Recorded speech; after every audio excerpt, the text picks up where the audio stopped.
je suis française, expatriée au Pakistan depuis maintenant 17 ans.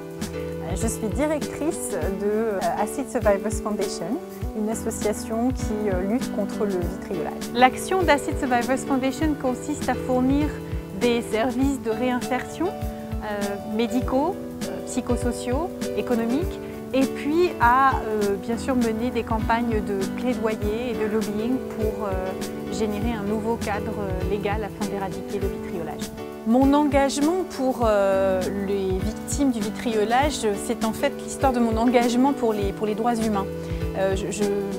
J'ai grandi avec des images fortes dans ma famille de grands-parents qui avaient combattu le nazisme. J'ai grandi autour des valeurs humanistes, des philosophes des Lumières, Voltaire, Rousseau.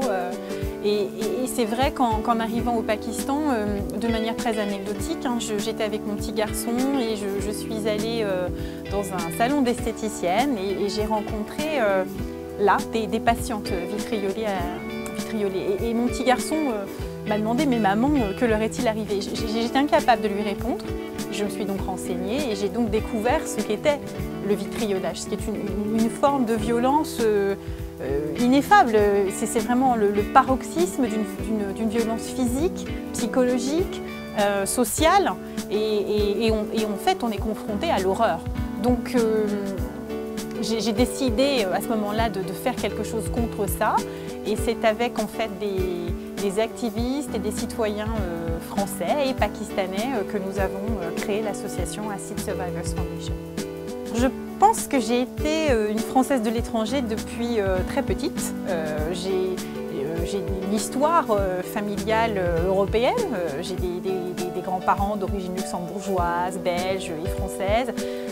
J'ai aussi eu des parents qui ont toujours pris soin de nous ouvrir sur le monde. J'ai grandi entre la France et l'Angleterre, j'ai eu la chance de pouvoir voyager et puis je me suis intéressée naturellement aux langues étrangères, aux civilisations étrangères. J'ai rencontré mon mari pakistanais qui lui s'intéressait à la civilisation française, à la littérature et en fait m'expatrier au Pakistan, c'était au fond prolonger une démarche de connaissance de l'autre, de découverte et de construction de soi-même. Je suis arrivée au Pakistan, j'étais jeune diplômée et en fait j'ai commencé par enseigner le français langue étrangère.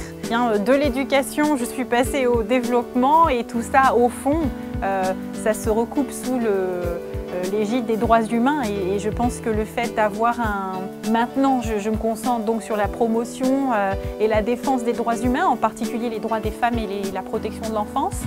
Et c'est un processus, c'est un aboutissement logique. Comme le disait Lévi-Strauss, on commence par se rendre compte des grandes différences pour finir par se dire « Mon Dieu, mais au fond, nous sommes tellement proches ».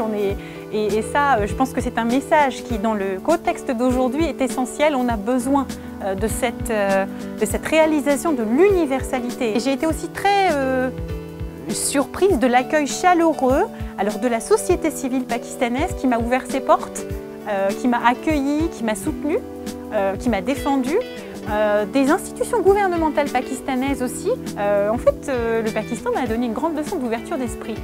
J'ai eu des contacts avec les réseaux des Français à l'étranger qui ont été là aussi très importants parce que pour moi c'était la continuité d'un engagement pour les droits humains.